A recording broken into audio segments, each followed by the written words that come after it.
आज हो रही है। और बहन को क्या चाहिए? केवल चौक पर भैया चाहिए और कुछ नहीं चाहिए। और कह भी देती है, जो भैया तो पे कपड़ा ना हो, जो भैया तो पे कपड़ा ना होए, जो भैया तो पे कपड़ा ना हो, जो भैया तो पे कपड़ा ना होए, जो भैया तो पे कपड़ा ना हो, जो भैया तो पे कपड़ा ना होए।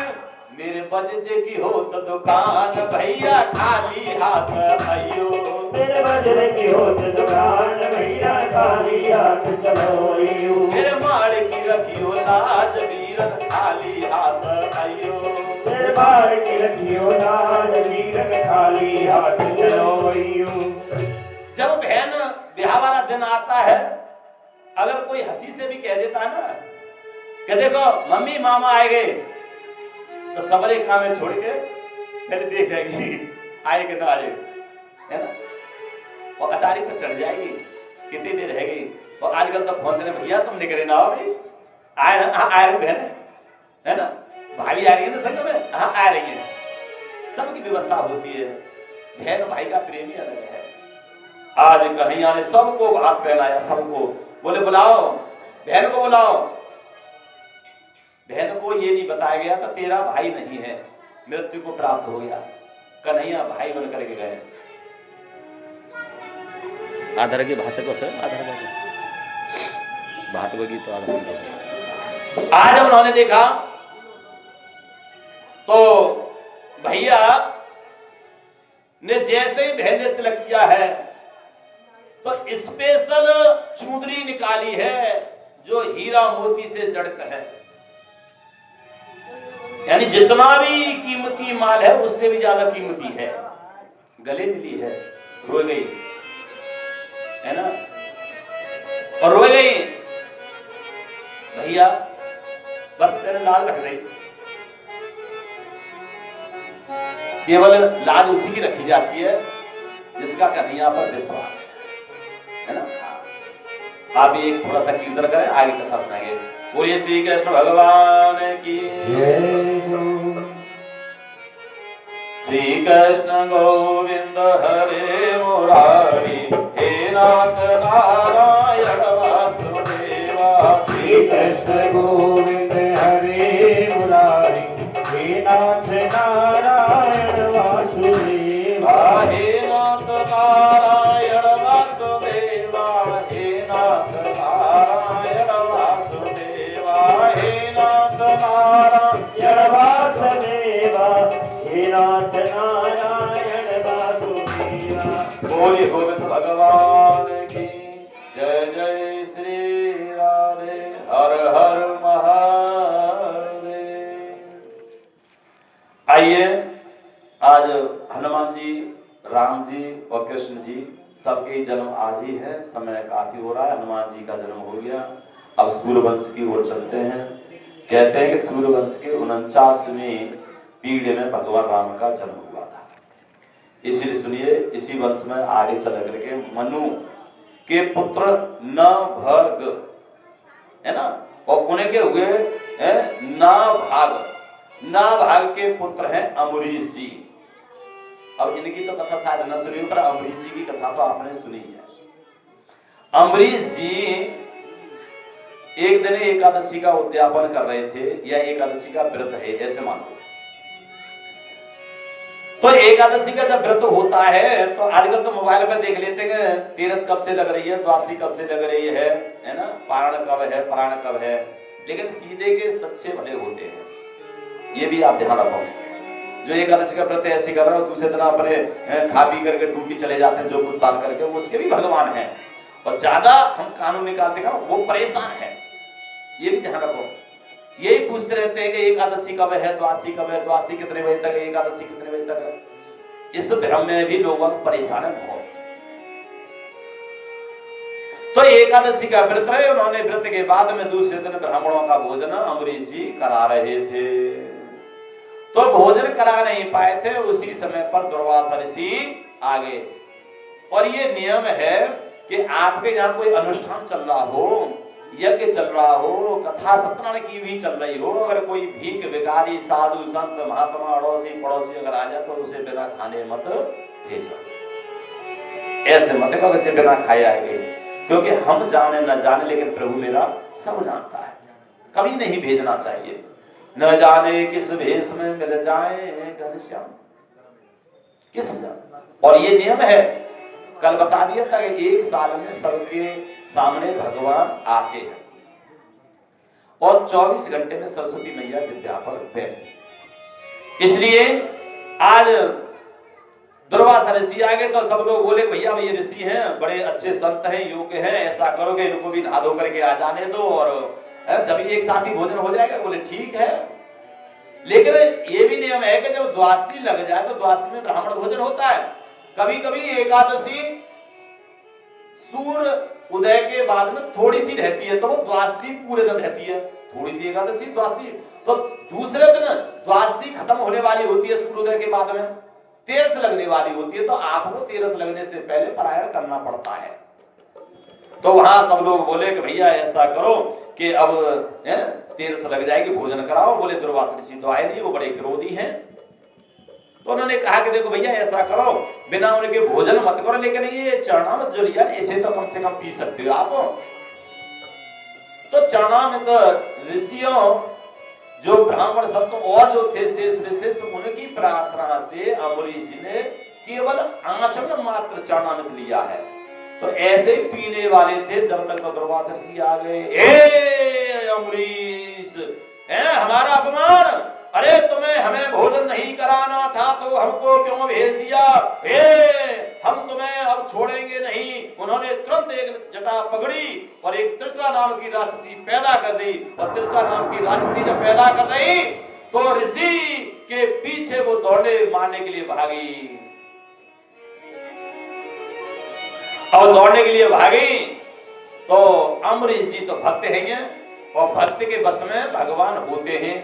अम्बरीश जी ने तुरंत प्रार्थना करी, हे मेरे गोविंद, मैंने सच्चे मन से प्रार्थना करी हो, इसमें मेरी कोई गलती नहीं हो।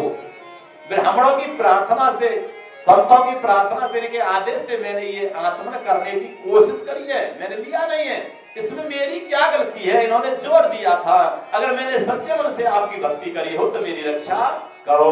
चक्र सुदर्शन महाराज को नारायण ने भेज दिया। अब कृत्या नाम की राक्षसी है ना, काट करके चक्र सुदर्शन ने राक्षसी को काट दिया और उनके दुर्वासा ऋषि के पीछे पड़ गई। अब चक्र सुदर्शन महाराज दुर्वासा ऋषि के पीछे पड़ रहे हैं, वो भाग रहे हैं, बचाओ बचाओ बचाओ, है ना, सब जगह भाग रहे हैं, लेकिन कोई रक्षा करने वाला नहीं है। बात क्या है? बोले भैया भक्त पर इसने थोड़ा अत्याचार सा किया है। अब जब पहुंचते पहुंचते पहुंचते पहुंचते भगवान जी के पास पहुंचे, ब्रह्मा जी के पास पहुंचे, भगवान भोलेनाथ के पास पहुंचे, जहां जहां सोर्स होती है, हम लोग भी तो सोर्स लगाते हैं। जैसे किसी अस्पताल में हमारा कोई पेशेंट चला जाए, बोले डॉक्टर साहब से सोर्स लगाओ, वहां के कंपाउंडर से लगाओ, सोर्स लगाते हैं। तो जब सारी सोर्स फेल हो जाए तो चारों ओर निराशा हो और शेष न कोई आशा हो, बड़े भाव से ले लो नाम सीताराम राधे श्याम। हे प्रभु, मेरा कोई न सहारा बिन तेरे। आज उन्होंने चक्र सुदर्शन को भेज दिया। जब चारों तरफ उन्होंने किसी ने रक्षा न करी तो वो नारायण भगवान के पास गए और नारायण भगवान मुस्कुरा करके बोले भैया मेरे हाथ में क्या है? बोले बचाओ बचाओ, ये चक्र सुदर्शन तो आपका। ये महाराज बोले मैं कुछ नहीं कर सकता, क्योंकि भगत के बस में है भगवान, भगत के बस में है भगवान, भगत के बस में है भगवान, भगत की बस में है भगवान। ओ भगत बिना कुछ भी नहीं है, भगत बिना कुछ भी नहीं है, भगत है इनकी जान, भगत के बस में है भगवान, भगत के बस में है भगवान।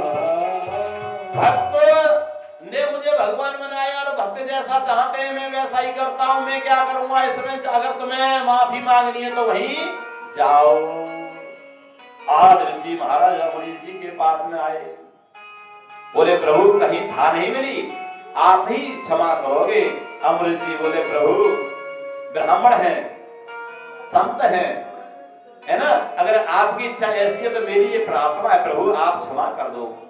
जब चक्रधर महाराज गए, भक्तों पे कृपा करने वाले हैं कन्हैया, इसी वंश में आगे चल करके, है ना, मानधाता हुए, इसी वंश में फिर मुचकुंद हुए, मुचकुंद के आगे इसी वंश में त्रिवंदन हुए और उनके फिर त्रिशंकु हुए। त्रिशंकु की भी कहानी आपने संक्षेप सुनी कि ये सह शरीर स्वर्ग को जाना चाहते थे, तो वहां देवताओं ने देखा ये कैसे आ गया बिना मृत्यु के, क्योंकि जो जाता है मृत्यु को प्राप्त होकर के जाता है।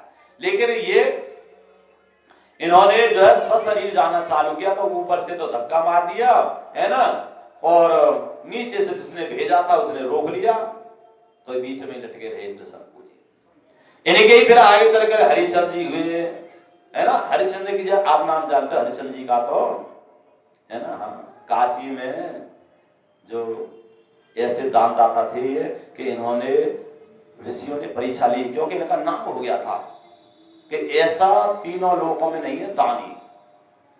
तो ये दुर्वासा ऋषि भी थोड़े रहे ऐसे ही, इन्होंने सपना दे दिया परीक्षा लेने के लिए, और सपना दे दिया तो उसमें राज्यपाल को इन्होंने दान करा लिया। अब ये साक्षात आ गए, बोले भैया हमें हटिए यहाँ से, ये राज्य तो हमारा है, तो हमने राज्य दान नहीं कर दिया था, और किसी को कोई चीज देते हैं या भोजन पानी कराते तो फिर दक्षिणा भी तो मांगने आते, तो हम दक्षिणा मांगने के लिए आए कि क्या चाहिए आपको, बोले 100 मोहर सोने की।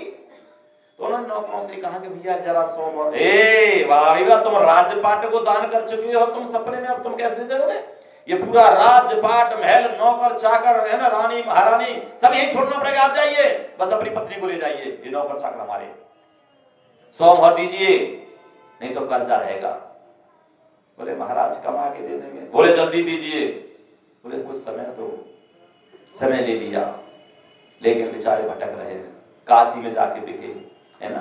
हाँ, यहां तक इतनी आफत आ गई, इन्होंने पर धर्म नहीं छोड़ा। कई बार उन्होंने साक्षात आकर कहा अब भी तुम झूठ बोल दो कि मैं दान नहीं दे रहा, जो कह दिया सो कह दिया, मैंने दान दे दिया तो दे दिया, मैं धर्म को नहीं छोड़ूंगा।